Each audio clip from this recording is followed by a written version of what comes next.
Donc là, on a un ail là, donc on a déterré avec son système racinaire qui est extrêmement grossier. Donc on peut comprendre que pour explorer le sol, un sol qui est, alors ici c'est un très bon sol qui est très poreux, mais des sols plus compliqués, plus compacts, hein, ces racines-là, elles ont du mal à pénétrer dans les interstices pour aller chercher leur alimentation. Eh bien, ces plantes-là, elles sont extrêmement dépendantes de ce qu'on appelle les mycorhizes. La mycorhize, c'est une association entre une racine et un champignon. Donc c'est une chimère, la mycorhize, c'est un élément composite. C'est une racine plus un champignon. C'est pas un champignon. C'est la racine plus un champignon. Et donc on comprend très bien qu'un ail comme ça, ou un poireau c'est vraiment un indicateur de mycorhize des sols, eh bien il a besoin de filaments mycéliens, champignons, qui vont chercher pour lui l'alimentation beaucoup plus loin que la simple proximité des racines qu'il y a ici.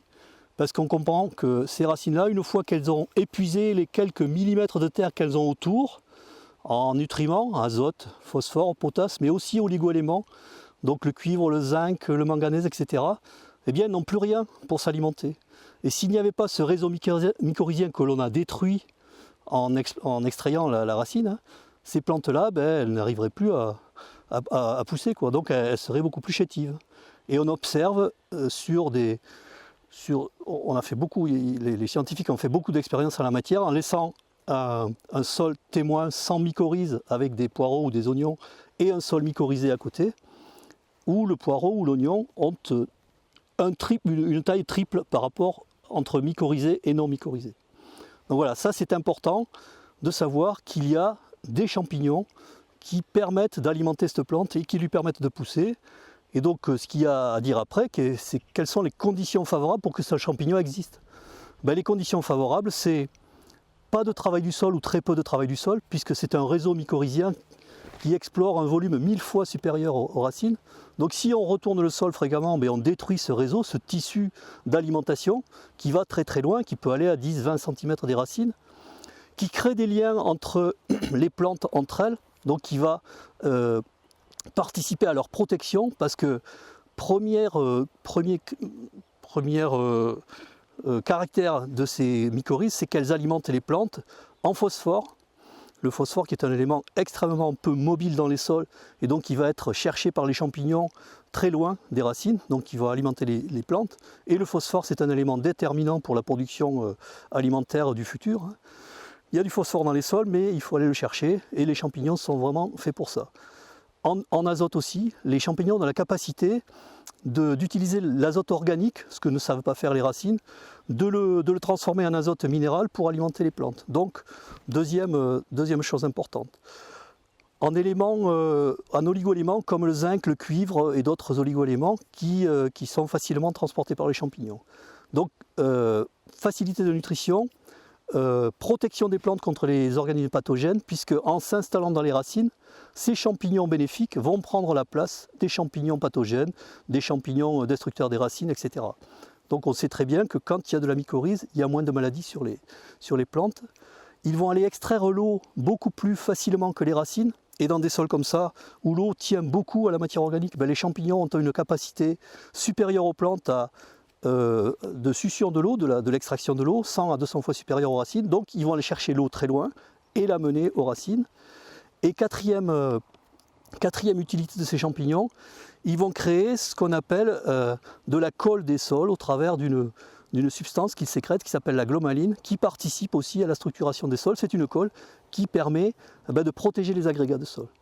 Donc rien qu'en observant des racines comme ça, où on peut se dire elles sont suffisantes, il y a un super système racinaire, il peut s'alimenter, non, il n'est pas suffisant, parce qu'une plante n'est jamais seule, elle a toujours son microbiote autour.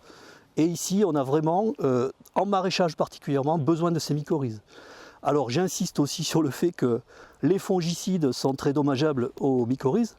Et on a une chercheuse espagnole, entre autres, qui a mesuré l'impact de certains fongicides, enfin d'une cinquantaine de fongicides sur les mycorhizes, et qui a montré qu'il y en a presque la moitié qui, appliqués au sol ou sur les feuilles, font disparaître quasiment les mycorhizes des sols. Donc ça c'est vraiment important. Les champignons mycorhiziens sont sensibles aux engrais minéraux azotés, type azote, type nitrate. ça les assèche un peu, hein, ça fait des... Et donc ils sont vraiment très favorisés par les engrais organiques, donc pas de travail du sol. Et puis aussi les rotations de cultures, parce qu'il y a des cultures qui ne sont pas mycorhizées, et notamment les crucifères. Tous les choux, les radis, les moutardes ne sont pas des plantes mycorhizées. Et donc quand on les installe dans un sol, eh bien elles ont tendance à, non pas à détruire les mycorhizes, mais à ne pas les favoriser. Et donc il faut regarder dans nos rotations de ne pas mettre trop souvent une crucifère en interculture avec d'autres cultures qui sont très mycorhizogènes, comme les oignons ou les poireaux, parce que sinon les mycorhizes elles vont être peu avantagées, quoi. Voilà. Et quel est le comportement des mycorhizes par rapport à des engrais phosphatés? Puisque finalement on a vu que les mycorhizes aident la plante à aller chercher du phosphore. Si on apporte des engrais phosphatés, est-ce que la mycorhize perd son utilité, son rôle? Très bonne question, parce qu'effectivement un apport de phosphore minéral va permettre à la plante de s'alimenter en phosphore sans qu'elle ait besoin des mycorhizes. Or il faut savoir que la plante, elle investit beaucoup de sa photosynthèse pour nourrir ses champignons, qui sont des symbiotes obligatoires. S'il n'y a pas la plante, il n'y a pas le champignon. Mais le champignon rend des services à la plante si la plante l'alimente, et elle utilise entre 20 et 30% de ses sucres, voire au-delà, pour entretenir ses champignons. Donc on comprend bien que si elle a à disposition du phosphore, elle ne va plus nourrir ses champignons, et toutes les autres fonctions qu'ils assurent ne seront pas prises en compte.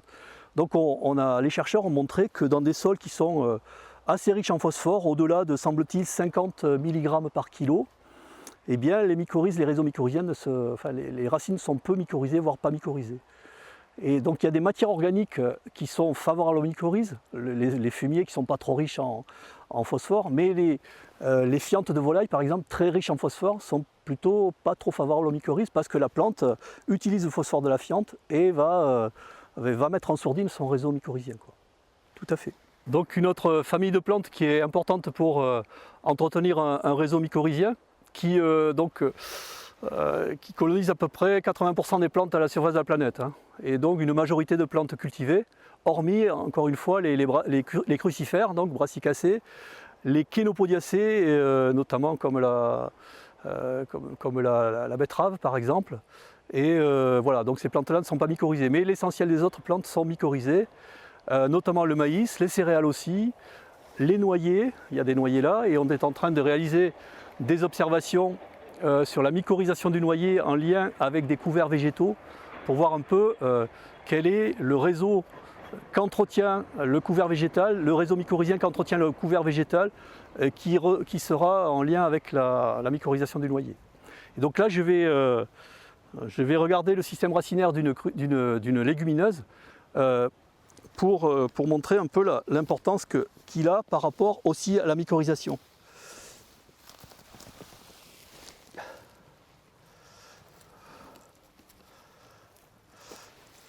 Voilà.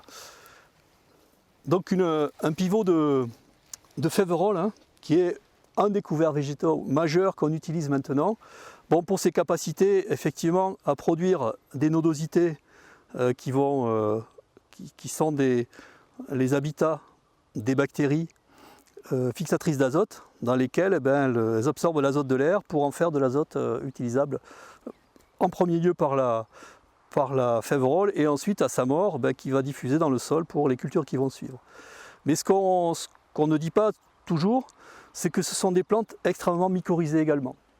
C'est qu'au-delà de la symbiose fixatrice d'azote, il y a aussi une symbiose avec des endomycorhizes, des champignons, qui vont permettre à la plante de s'alimenter, comme on le disait, en substances peu mobiles comme le phosphore et en autres éléments.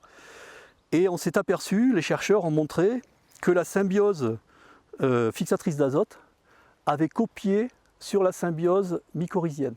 Cette symbiose-là a 65 millions d'années, la symbiose mycorhizienne a 450 millions d'années. Et donc pour ne pas chercher un système trop compliqué à mettre en place, la symbiose légumineuse a pris à peu près quasiment les mêmes chemins biochimiques de fixation qu'avaient déjà les champignons.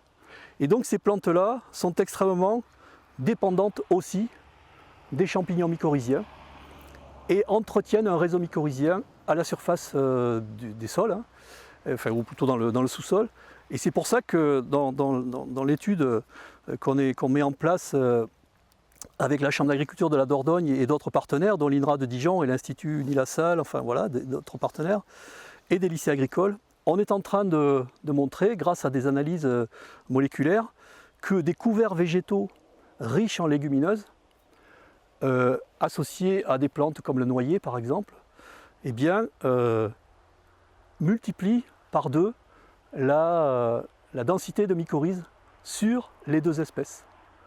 Et donc l'idée c'est de dire, au-delà de tous les aspects positifs des couverts végétaux dont on a parlé, un des aspects majeurs positifs aussi, c'est que pendant la morte saison, c'est-à-dire en hiver, quand on installe un couvert végétal à base de légumineuses, il va entretenir un réseau mycorhizien qui, s'il n'était pas là, serait en dormance, et ce réseau mycorhizien sera utilisé lorsque le noyer repartira en végétation au printemps. Eh bien, les mycorhizes auront été maintenues en activité, pas en vie parce qu'elles meurent jamais, rarement, hein, mais en vie, et elles repartiront beaucoup plus vite. Et donc on pense, ça on ne l'a pas montré encore, et je pense qu'il y a certainement des scientifiques qui ont montré ça, que ce relais mycorhizien qu'assurent les couverts végétaux à base de légumineuses est intéressant, dans les couverts en tout cas, pour les reprises de végétation des cultures qui vont les suivre. Voilà, et ça dans les jardins, en maraîchage, c'est d'autant plus vrai par rapport aux 4 fonctions essentielles qu'assurent les mycorhizes. Les chercheurs ont simplement montré qu'il y avait 2 fois plus de mycorhizes sur les racines de noyer et de couverts quand il y avait un couvert dédié à base de légumineuses que si c'était un couvert spontané à base surtout de graminées. Voilà, ça c'est pour le moment c'est en train d'être validé, quoi.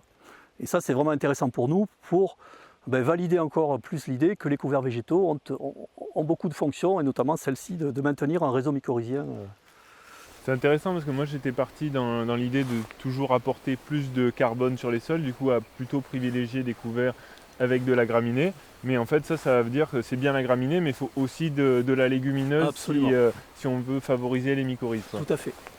Et une 5e fonction de la légumineuse qui sort tout à fait du cadre dont on parle actuellement, c'est celle d'habitat auxiliaire de culture.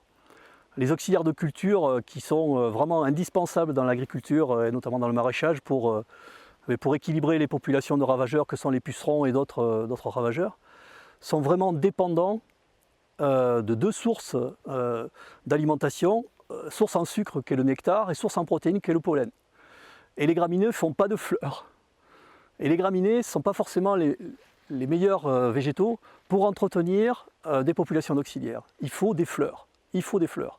Et les légumineuses assurent une floraison de début de saison, de milieu de saison et de fin de saison pour entretenir des pollinisateurs ou des auxiliaires de culture que sont les cirfes, donc des espèces de mouches qui ont des larves qui peuvent bouffer autour de 500 pucerons par larve, hein.